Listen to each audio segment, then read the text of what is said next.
jobs. One of my jobs was that of analyst. I also was an interrogator and indeed briefed the press when we, the CIA, wanted to circulate disinformation on a particular issue. Disinformation is not necessarily a lie. It may be a half-truth. And we would pick out a journalist. I would go do the briefing and hope that he would put the information in print. For instance, if we wanted to get across to the American public that the North Vietnamese were building up their force structure in South Vietnam, I would go to a journalist and advise him that in the past 6 months, X number of North Vietnamese forces had come down the Ho Chi Minh Trail system through southern Laos. Now, there is no way a journalist can check that information. So either he goes with the information or he doesn't, and ordinarily or usually the journalist would go with it because it looked like some kind of exclusive. And I would say our percentage planning that kind of data was 70 to 80%. The correspondents we targeted were those who had terrific influence, the most respected journalists in Saigon, like Robert Chaplin of the New Yorker magazine, Kai's Beach of the Los Angeles Times from time to time, and also he worked for the Chicago Daily News. Bud Merrick of U.S. News and World Report, Malcolm Brown of the New York Times, even Maynard Parker of Newsweek magazine. We would go after these gentlemen.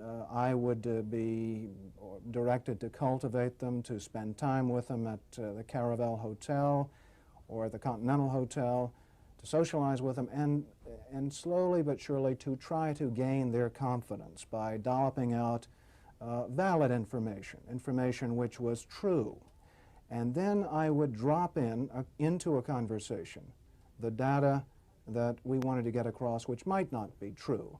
One piece of data, for instance, that we managed to plan in the New Yorker magazine had to do with a supposed North Vietnamese effort in 1973 to develop airfields along the border of South Vietnam. The reason we wanted to plant this information was that we were trying to persuade the U.S. Congress that Saigon should continue to get a great deal of aid, and that the North Vietnamese were the chief violators of the ceasefire accord.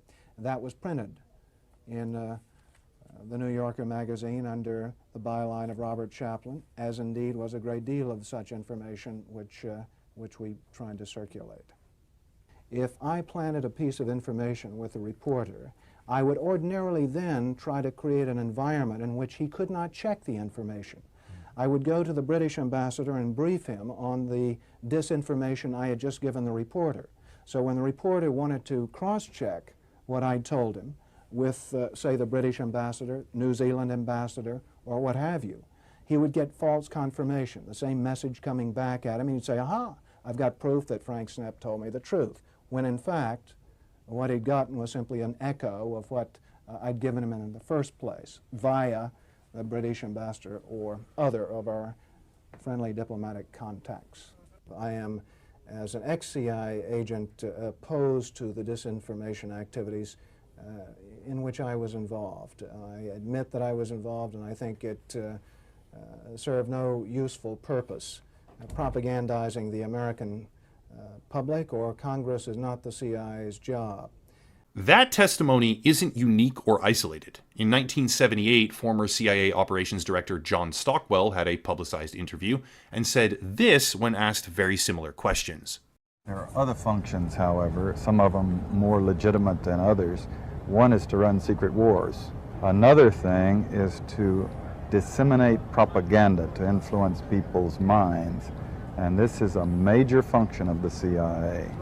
And unfortunately, of course, it overlaps into the gathering of information. You have contact with a journalist, you will give him true stories, you'll get information from him, you'll also give him false stories. You also work on their human vulnerabilities to recruit them in a classic sense, to make them your agent so that you can control what they do, so you don't have to set them up sort of, you know, by putting one over on them. So you can say, here, plant this one next Tuesday. Can you do this with responsible reporters? Yes, the Church Committee brought it out in 1975, and then Woodward and Bernstein put an article in Rolling Stone a couple of years later. 400 journalists cooperating with the CIA, including some of the biggest names in the business, to consciously introduce the stories into the press. Well, give me a concrete example of how you use the press this way. Well, for example, in my war, the Angola War that I helped to manage, 1/3 of my staff was propaganda. I had propagandists all over the world, principally in London, Kinshasa, and Zambia. We would take stories which we would write and put them in the Zambia Times, and then pull them out and send them to a journalist on our payroll in Europe. But his cover story, you see, would be that he had gotten them from his stringer in Lusaka, who had gotten them from the Zambia Times. But after that point, the journalists at Reuters and AFP, the management was not witting of it.